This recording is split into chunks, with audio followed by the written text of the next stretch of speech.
예, 링컨의 막 인터뷰입니다. 오늘은 M&A에 관해서 좀 설명을 드릴 건데, 이제 M&A가 merger and acquisition인데, 이제 합병과 인수인데, 이제 특히 요즘 합병과 인수가 굉장히 잘만 하면 그 회사의 큰 성장 동력이 될 수 있기 때문에 되게 중요하거든요. 그래서 오늘 좀 전에 여기 스타디에서 우리가 그 카카오에 대해서 얘기하면서 카카오가 이제 로엠 인수하고 이러면서 뭐 하여튼 요즘 좀 M&A에 대해서 이런저런 걸 하는데, M&A에 관해서 여러분들이 좀 잘 살펴보시면서 여러분이 지원할 회사에는 앞으로 어떤 회사들을 좀 M&A 하면 좋고 성장 동력이 될지 그런 걸 좀 잘 살펴보는데, 그 M&A 사실 성공 확률 한 30% 정도밖에 안 되거든요. 그래서 왜 이렇게 30% 정도밖에 성공 확률이 안 되느냐? 제일 첫 번째는 이 회사 간의 시너지를 정확하게 예측을 못하고 합병하는 경우가 있거든요. 그래서 좀 인더스트리가 상당히 다른다든지, 아니면 또 너무 중첩이 돼서 시너지를 못 낸다든지,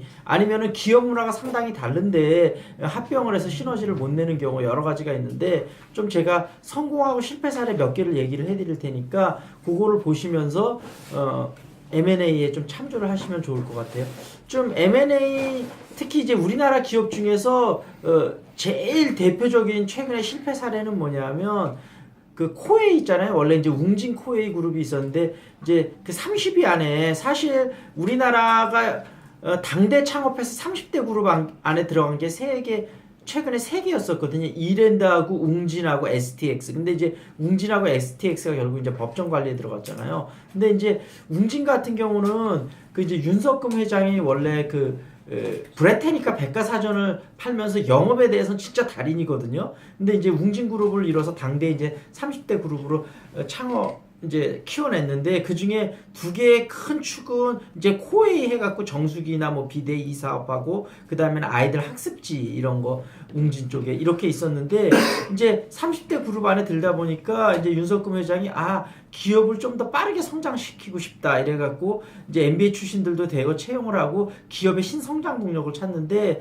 이제 그 기업에 새로 들어온 사람들이 아무래도 건설업 쪽이 볼륨도 크고 빨리 성장하기 좋으니까 이쪽을 한번 집중적으로 해봤으면 좋겠습니다. 그래갖고 극동건설을 인수하게 돼요. 근데 그 당시에 한참 또 건설이 침체하고 맞물렸고, 또 웅진이 건설에 대한 노하우가 전혀 없잖아요. 그러다 보니까 이게 또 볼륨이 크고 건설이, 그러다 보니까 이 코웨이하고 웅진에 있는 현금 자금들을 아주 블랙홀처럼 빨아들이게 되면서 웅진이 전체적으로 유동성 위기에 빠지게 되면서 이제 웅진이 법정 관리에 들어가게 되죠. 그래서 그 최근에는 다행히 이제 그 코웨이는 팔아서 현금 마련하고 이렇게 법정 관리 들어갔다가 법정 관리 회생의 길이 좀 보이기는 보이는데, 이제 웅진에서 새로 아이들 태블릿 PC 같은 거를 나눠주면서 뭐 예를 들면 10만 원 이렇게 정액을 받고 아이들한테 거기다 무한 컨텐츠, 웅진이 여태까지 컨텐츠 한 게 많으니까, 그리고 이제 학습지 선생님들이 뭐 일주일에 한 번씩 돌아가면서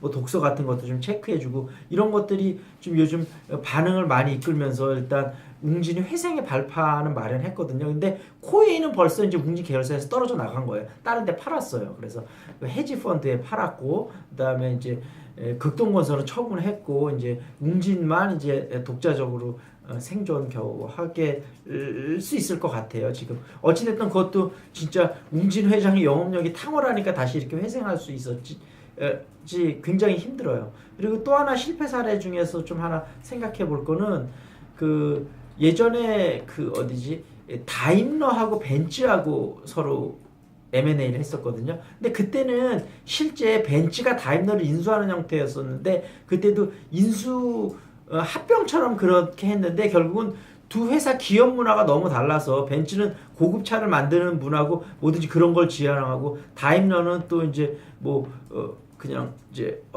경제적인 차 이런 걸 많이 만드는 건데, 두 개 문화가 또 독일하고 미국하고 이런 기업 문화가 전혀 안 맞아갖고 전혀 시너지를 못 내고 다시 문을 닫았거든요. 문을 닫은 건 아니죠. 두 개가 다시 분리가 된 거죠. 예. 그래서 이제 그런 경우도 있고, 뭐 예전에 AOL하고 타임워너 같은 경우도 있고, 그래서 우리나라 같은 경우도 삼성 같은 경우도 예를 들면 그 전에 M&A를 해서 재미를 많이 못 봤어요. 그 이유가 뭐냐면, 그 M&A 하는 회사에 삼성 문화를 더 씌우려다 보니까 그 기술력 좋은 회사를 M&A 했는데 그 우수한 인재들이 결국은 다 빠져나가는 거예요. 그러니까 우수한 인재들이 다 빠져나가니까 M&A 했는데 별 쓸모가 없잖아요. 그래서 삼성이 그 이후로는 특히 요즘 같은 경우는 이제 소프트웨어 회사들을 많이 인수를 하게 되는데 삼성도 전략을 바꿔왔고 삼성의 DNA를 심는 게 아니고 삼성은 자금 지원만 하고 이 회사는 여태까지 운영하던 대로 그냥 독자적인 CEO고 독자적인 형태로 그래서 뭐 하만 이런 거 인수한 것도 그렇고 아마 그런 형태들이 거의 독자적으로 인수할 것 같거든요. 그리고 어디죠? 갑자기 생각이 안 나는데 얼마 전에 하여튼 그 삼성페이 결제 시스템 하는 것도 루프페이를 3천억 주고 이제 M&A를 했는데 그 루프페이를 인수하는 경우에도 원래 삼성페이가 상당히 좀 뒤쳐졌었거든요. 근데 루프페이를 3천억 인수하면서 바로 그런 걸 상당 부분 쫓아갔어요. 그래서 M&A를 잘 활용하면 어떤 기업의 큰 경쟁력이 될 수 있다는 거. 제가 오늘은 실패 사례를 몇 개 얘기해 드렸는데 성공 사례 같은 것도 몇 개 좀 더 찾아보시고 M&A에 대해서 조금 주의 깊게 지켜보시면 어쨌든 기업의 주요한 성장 동력이 될 수 있다. 예, 여기까지 할게요.